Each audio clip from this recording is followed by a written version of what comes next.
Less than 48 hours after Rabi was deposed from the post of Deputy Prime Minister and Home Minister, citing that Rabi had not completed procedures of obtaining a Nepali citizenship certificate, the District Administration Office Kathmandu has renewed his old Nepali citizenship certificate. The damage, however, has already been done, as Nepal police are presently investigating on the passport obtained by Rabi using an invalid Nepali citizenship. Good evening, I'm Abhyuday Shrestha, and these are the headlines of the hour. Deposed Deputy Prime Minister and Home Minister Rabi Lamichhane's Nepali citizenship reinstated. A meeting of the Rashtriya Swatantra Party currently underway. The opposition conundrum of Nepali Congress continues. Congress criticized for its power lust as doubts raised over it being a powerful opposition. Protesters marched through Memphis, Tennessee to demand justice for Tyre Nichols as Memphis Police Department Scorpion Unit has been disbanded. And 7 Central Committee members of the Cricket Association of Nepal demand the resignation of CAN President Chatur Bahadur Chand, among others. Pressure mounts on CAN leadership.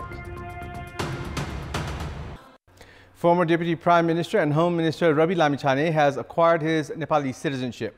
After Lamichhane reached the District Administration Office Kathmandu today and completed all the required procedures as per Article 11 of the Citizenship Act, his previous Nepali citizenship has been reinstated. After he presented the proof of renouncing his American citizenship and his certificate of Nepali citizenship, his previous citizenship was restored. Rabi had acquired his Nepali citizenship by descent almost 30 years ago. When Lamichhane reached the office of the District Administration Office Kathmandu earlier today, there was thick presence of security personnel and cadres of Rashtriya Swatantra Party. The Supreme Court on Friday had termed him ineligible to hold the position of a member of the House of Representatives, as he had not received a Nepali citizenship by following the required procedures. This had automatically terminated his post of Deputy Prime Minister and Home Minister. Lamichhane had acquired American citizenship in the year 2014. He had come to Nepal a year later on non-tourist visa and started working in the country. Lamichhane then renounced his American citizenship on 28 June 2018. Meanwhile, Rashtriya Swatantra Party has called its Central Committee meeting today to decide on the party's future strategy. The party has appointed Lamichhane as its chairperson once again. Prime Minister Pushpakamal Dahal has pledged to establish province hospitals in all the 7 provinces with special health zones. Speaking at a program held today to mark the 27th anniversary of Shahid Gangalal National Heart Center at the capital's Bansbari, Premier Dahal said that there will be a heart center in all the province hospitals, stating that health has been enshrined in the Constitution of Nepal as the fundamental right of the people. Prime Minister Dahal said that a new act in this regard would soon be tabled in the parliament. Premier Dahal also said that the country's economy is at a challenging situation at the moment and something new has to be done in the sectors of education, health, employment, foreign employment and development. We'll take a short break here. We have more news coming up. The largest party in the parliament, Nepali Congress, is not a part of the government. Even as Nepali Congress considers itself as the opposition party in legal terms, it has lost the moral rights to stay in the opposition after lending the confidence vote to Prime Minister Pushpakamal Dahal. A month since the formation of the new government, Nepali Congress doesn't look formidable in the role of the opposition, as it has failed to raise any political or issue of public interest. The irony of the November 20th parliamentary election was that it made Nepali Congress the largest party. However, the party is not in the government. Nepali Congress this time has been criticized while remaining in the opposition, as it gave confidence vote during the floor test of new Prime Minister Pushpakamal Dahal. The decision only boosted the position of Prime Minister Pushpakamal Dahal, even as it was prompted by Nepali Congress's lust for share in the power deal. The new government released its minimum common program, while Congress, in the capacity of opposition, should have commented on the government program, while once again it failed to do so. There were 3 cases of suicide committed by business person, including the case of self-immolation of Ilam's Prem Prasad Acharya. However, Nepali Congress, that considers itself the torchbearer of socialist movement, did not utter a single word. Likewise, in the citizenship controversy of the deposed Home Minister and Deputy Prime Minister Rabi that eventually led to the scrapping of his positions, Nepali Congress preferred to remain silent. Nepali Congress does have a weak past in the role of the opposition. Initially pushed to the role of the opposition after the 2017 general elections, Nepali Congress had failed to raise voice of the general public, neither take any stand against the faulty government decisions. 2 people were injured in a fire-related incident in Kahukhola, Pokhara today. 43-year-old Krishna Bahadur Chetri tried to self-immolate himself in a rented room in Kahukhola 13. House owner Sangita Sapkota, who tried to save him, has also suffered burns. According to the police, both of them were rescued by neighbors and taken to the Pokhara Academy of Health Sciences, where they are receiving treatment. The price of a sack of rice has increased by 200 rupees in the past week. The traders have increased the price of rice grains for the 3rd time since mid-April. A sack of rice that used to be sold at 1,700 rupees has now reached 2,200.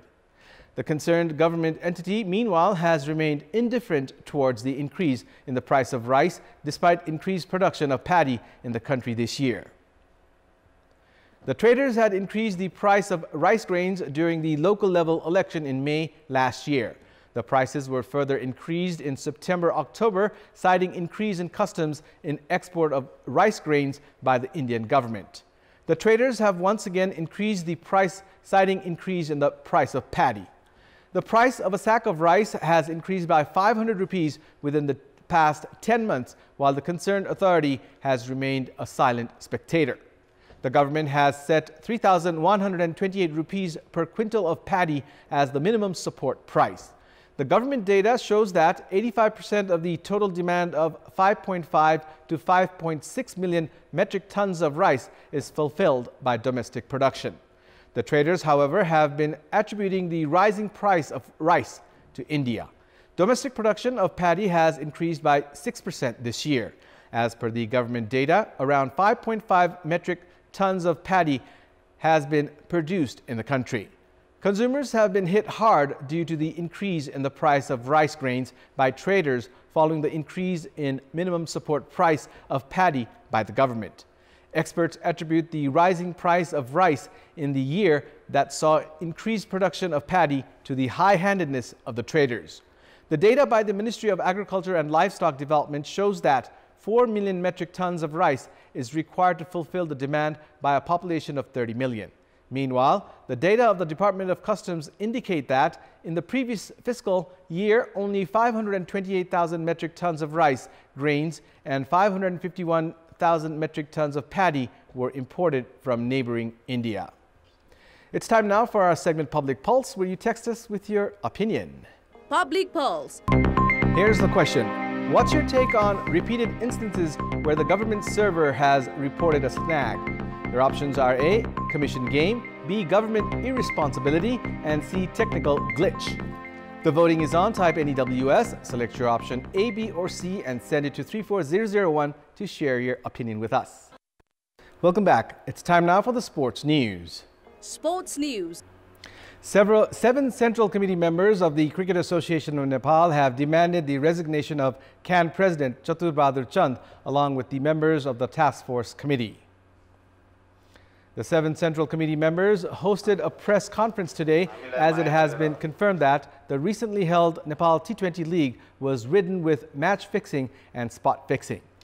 At the press conference, they demanded the resignation of CAN President Chand, citing that it was a blunder on the part of CAN leadership to strike a strategic and commercial partnership with the Indian company 7-3 Sports. They have demanded that President Chand, Secretary Prasant Bikram Malla, Treasurer Roshan Bahadur Singh, and members duo Durga Raj Pathak and Padam Khadka.